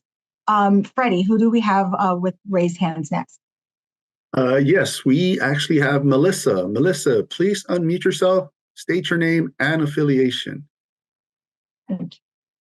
Hi, Melissa Bumstead again with Parents Against SSFL. Thanks for letting me ask a second question. I did want to just take a second to correct that the drinking water supply in Los Angeles is, as far as I know, is not impacted by the SSFL, but the drinking water in Simi Valley, it actually has 2 wells that have been identified by the EPA as being at risk of contamination from the Santa Susana Field Lab. So I agree that this is why we're here, is to make sure that especially drinking water is safe, but up to 30% of the residents in Simi Valley are drinking mixed well water that uses up to 67% well water at any given time. So if there was a population at risk of probably a higher exposure to water through groundwater, it would be that population. So that is obviously why my group is very concerned about this groundwater and pardon me, my kids are home and my dog is, I can hear them in the background. Hey guys, I'm so sorry. Being a mom and trying to do this, right? The other thing that I wanted to just point out, and Dr. Becker, I would like to hear your thoughts on this. It feels to me like we're weighing the cost and the pros and cons of this cleanup of the groundwater, and how willing and aggressive and assertive should the DTSC be to actually go after all the contamination in the groundwater if it's even possible. I just feel like for me, with climate change becoming such a big part of our reality, that this groundwater may be needed for future generations, and it could take centuries to remediate if it's even possible. It seems to me that the attitude should be that we have a responsibility to the future to do what we can with maybe even the limited technology we can to at least start to do our best to be the most assertive, to get the contamination out, to make sure that we are able to provide groundwater for future Californians. Again, with climate change being one of those big factors of why that would be needed.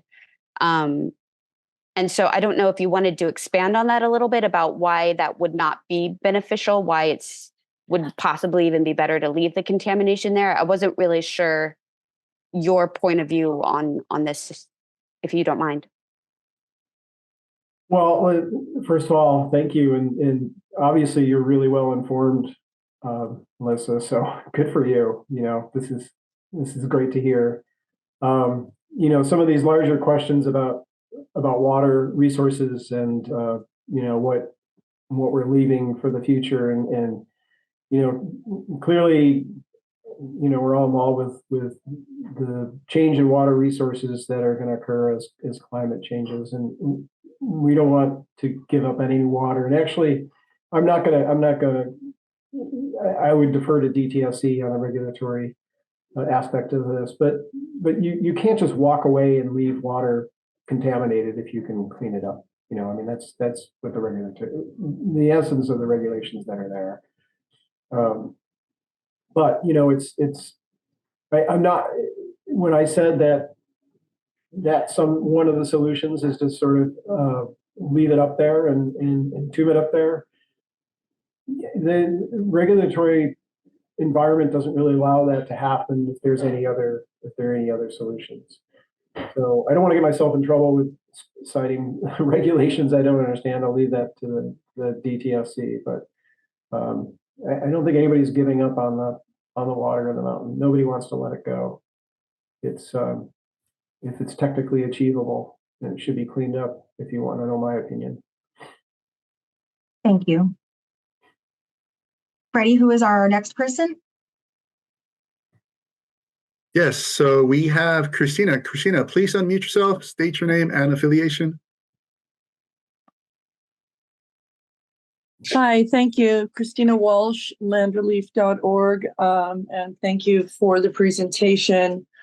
I just wanted to add to some of the recent commenters about the solutions and the fact that Simi Valley residents do drink a degree of blended groundwater. And then there's this elevation difference that doesn't really make it comparable to Love Canal in the sense of being able to consider leaving it with all of the seeps and that 800 to 1,000 foot difference. Also, I really feel like we need to think of this like the solution needs to be for people we will never meet, who will not have any living memory of this site. Those are the people that are most vulnerable, that will not ask any questions except for why did this happen to me? So I really appreciate the efforts. I'm a little concerned about and maybe it's just coming later, but what your presentation was so great, and it literally described what NASA is doing up there on a rotational basis in order to avoid those negative impacts you described on, just pumping so that nothing flows, because we did have that problem during the drought years. And I agree that we need to consider whether we're in a La Nina, year, what kind of year are we in as far as how things progress up there. But it has been effective. And I think that we have to rely on the seeps to work. We can see that in Bell Creek, as well as on the other side, and as well as the expected discharge that watershed in the NIPTES permit, 168 million gallons potentially per day, shows that if it's raining a lot like it has been, there's going to be a lot of water coming off that hill. So I hope that we can consider those solutions in more depth so that we can learn about how to make an effective solution that we can all live with. Thank you, Christina. I just want to go back to the Love Canal. I get what you're saying about the elevation, but keep in mind, even at Love Canal, nobody just walked away. They didn't just throw a line around and walk away. There's active pumping going on.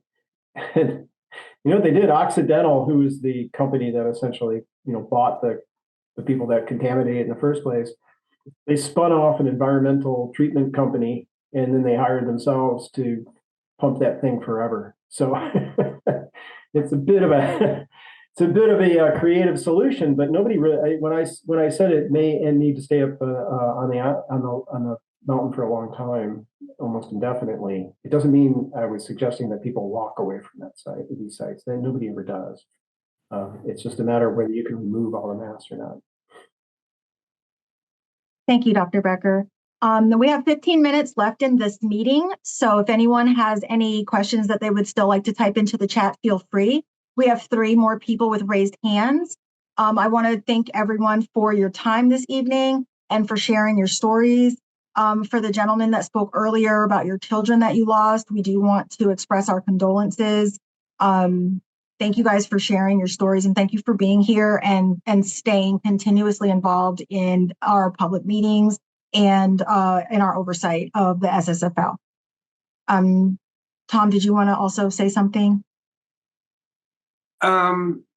Yeah, I wanted to kind of expand both on what Melissa said and Christina said, is that, you know, we talk about centuries and a long time for the groundwater to be restored to, you know, a background or to a drinking water standard. That doesn't mean anyone's going to walk away, and that also means that we're going to be monitoring it. And the goal isn't just to wait and hope that things don't happen. We're going to initiate remediation alternatives that will, you know, quicken the restoration of the aquifer. Like Christina said, for generations. Maybe we won't see it, but maybe for the generations. And also to make sure that this contamination doesn't spread out to contaminate any of our other resources, our other aquifer resources. So there's going to be a series of approaches where we're going to want to, you know, control and remove sources to groundwater and contain and make sure that the contamination continues or starts to shrink and become less and less and less. So we want to see progress. We don't want to just let things just kind of go about it, and we're not going to sit by and just let that happen. Thank you, Tom. Freddie, who's our next person we have with a question? Yes, so we have Nasir. Nasir, please unmute yourself, state your name and affiliation. Hi, I'm Nasir's wife. This is Courtney. And we just, first off, thank you guys for doing this and for being here and all this knowledgeable information. I am just, you know, a lot of this information is so amazing and dense, but like in a simple form, we just moved to Bell Canyon, and the concern of having our 3 kids like playing in the yard. Are there things to do to like avoid interaction, or like, you know, even if it's not happening here, or just kind of ways that like, and tips you would give somebody like in real day-to-day engagement with the land? What would you recommend? Thank you, Nasir. Who would like to take that question?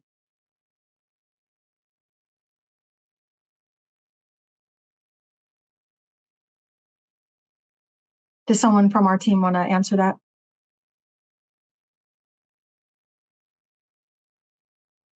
Well, this is Steve Becker. I can try and help answer that question.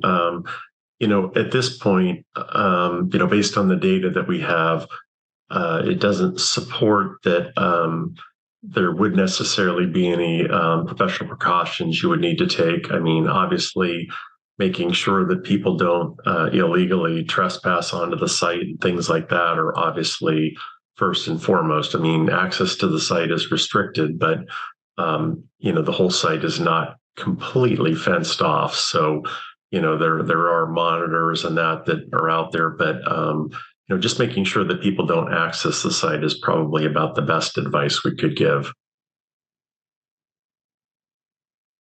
Thank you, Steve. Freddie, who is our next person that we have? Yes, we have Julie.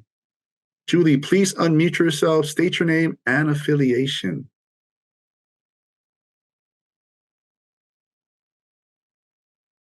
Can you hear me now? Yes. Okay. Julie Kornstein. I'm a community activist, I guess, and have my granddaughter and her husband and new great-grandson living in Simi Valley, and they just moved there. It mentioned what was mentioned before about the 2 wells in Simi Valley, 2 groundwater wells in Simi Valley that are blended into the drinking water. Do you know what type of testing is done on the water? Is it tested for nuclides? Is it tested for toxins? What do they test? And is that water used with the Golden State Water District? Thank you, Julie. Who from our team would like to take that?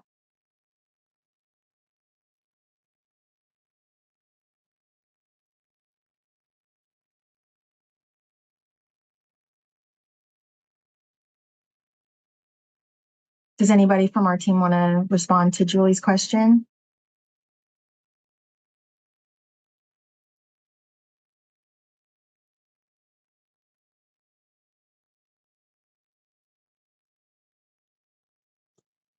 It looks like Tom's trying to respond. Tom, I think you're on mute.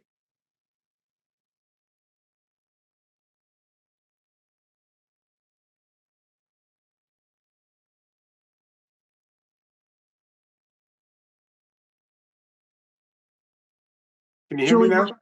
Yes. Great. Sorry, Tanya. Did you want to ring in, Tanya, or?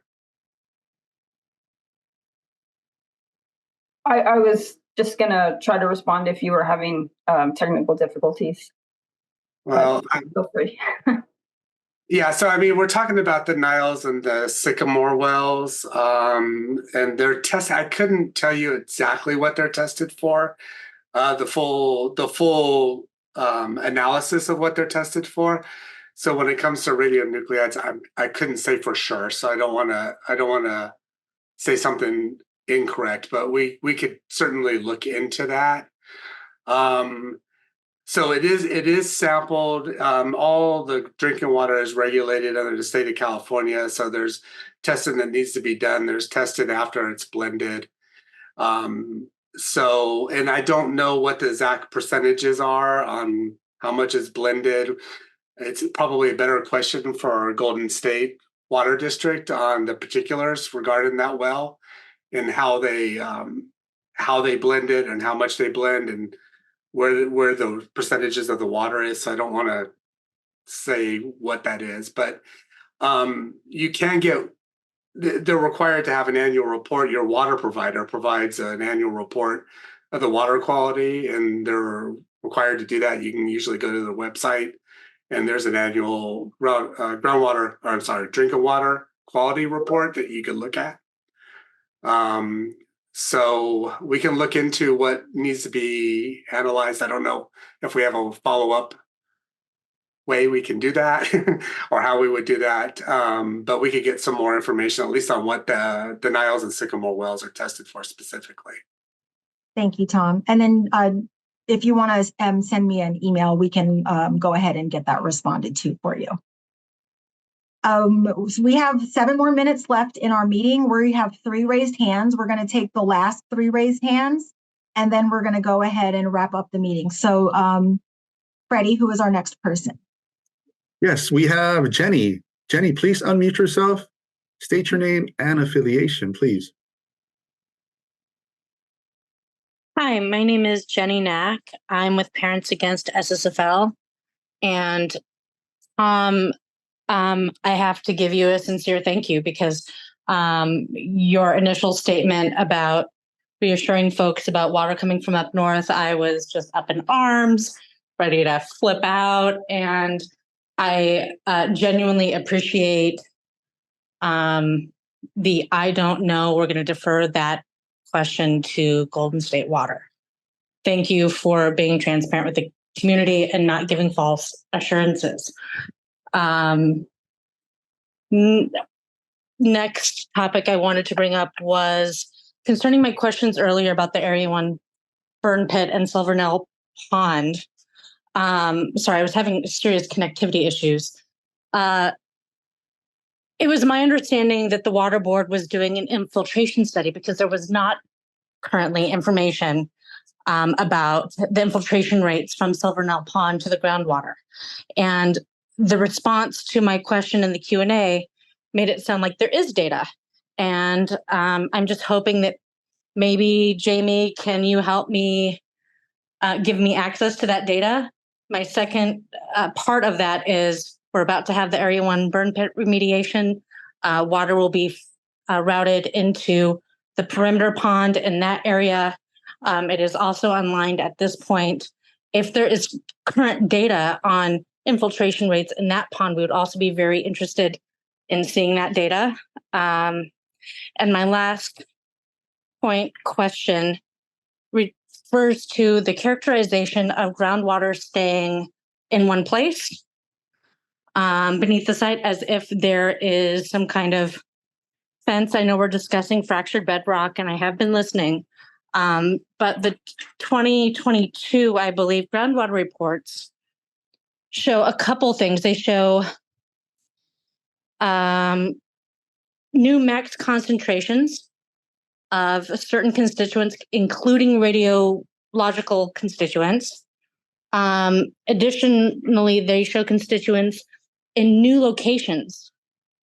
So we can see that groundwater contamination is migrating, and it would be great if over the next 2 sessions, we could acknowledge that and incorporate that data that, is from the responsible parties. They're collecting it. If that could be incorporated into what you're telling the community, because the constituents aren't staying in place, they're moving. And I had one other thing I wanted to say or ask. Jenny, we're at 2 minutes. Yep. But go ahead and I'll listen back to this and make sure I capture everything and then get a response to you. And if you have anything else that you forgot to include, then just email me and I'll make sure I get that answered for you as well. We have 3 more minutes and 2 more people. Freddie, who's our next person? Yes, we have Chris. Chris, please unmute yourself, state your name and affiliation. Thank you, Freddie. Hi, this is Chris Rowe, West Hills resident of 46 years. So I want to speak about, there was a Los Angeles Regional Water Quality Control Board meeting a number of years ago, and Tom Seckington was one of the presenters there. And one of the things under discussion was the groundwater contamination in Simi Valley. And they had people from the water board presenting, people from Golden State presenting, and they had a consultant for Golden State presenting. And that consultant looked at the fingerprint, the chemicalogical fingerprint of the perchlorates that were found in the wells in Simi Valley. And they said they were not the same chemical fingerprint as what is found at Santa Susana Field Lab. And so what they said was the perchlorates were either naturally occurring, which does apparently occur in the Southwest frequently, as well as a source is Chilean fertilizers. And so I think that people need to realize, for example, GeoTracker came up in the chat. They need to realize how many other sites there are in Simi Valley that potentially can contaminate and have historically contaminated groundwater. And I always look to our 4th of July celebrations. People aren't afraid to take their kids to the 4th of July celebrations, but just what do they think is in those fireworks? There's similar dangerous chemicals to what we're cleaning up on site. And as those things land, they're landing, and the people, including our children, are breathing them. And yet people don't think twice about going to the 4th of July. And I make a point of never being outside or having my windows open during fireworks or going places where there are fireworks. So anyway, I'd like Tom, again, if possible, if he could recall attending that meeting and validate my statement about the perchlorates not being the same as those found at Santa Susana would be one thing. Thank you. Thank you, Chris. Yeah, no, I remember the gentleman from Golden State's coming up and providing that. And I know that there's ways that they can fingerprint perchlorate. Unfortunately, other than what he presented at the water board meeting, I couldn't verify. We didn't get any further information regarding that study. So I can confirm that he said that, but I can't really much go further than that he presented those conclusions. So our focus during that meeting was to talk about what we knew about the perchlorate releases at the site. And that was our focus on that presentation.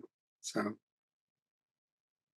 Thank you, Tom. We have one more person with raised hands. We're at time for the meeting. We'll go ahead and take this last person, and then we'll close for the evening.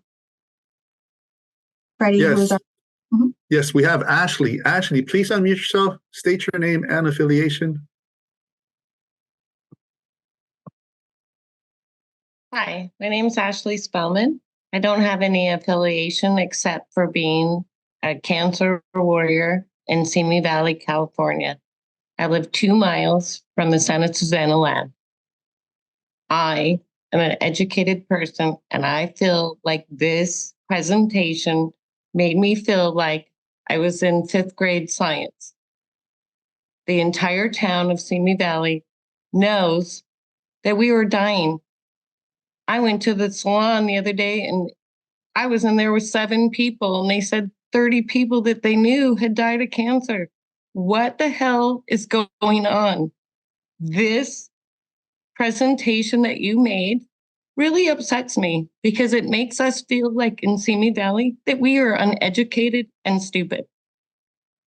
I would like to know if any of you would move your family here to Simi Valley. If all of you can say, I will move my family here to Simi Valley, then please do that.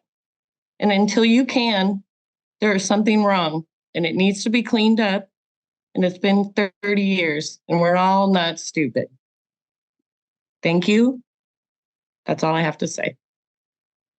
Thank you, Ashley, for your comment. I'd like to just quickly provide a response to Ms. Spellman. Ms. Spellman, I'm certainly very sorry for anything you've gone through that's health related. I do want to point out that this presentation was meant to bring a very large audience together and try and educate them with regard to groundwater. And that includes people who are likely more knowledgeable, as well as those that may not know very much. Our intent was really to try and provide helpful information to help the public as we go forward to review groundwater documents and provide comments and help them understand the documents. We're sorry if you don't feel that we hit the target with our, with the level of presentation. We were trying to keep it general to make sure that we captured everyone. And certainly in the sessions that will follow this, there will be more opportunities for more detailed discussion, and certainly it will become much more technical while still being able to be presented, for the general public and the stakeholders to consume. So our apologies if for some reason we didn't hit the target for you or others. We're trying to do our best on this. Thank you, Steve. Thank you, Ashley. Thank you, everyone, for being here.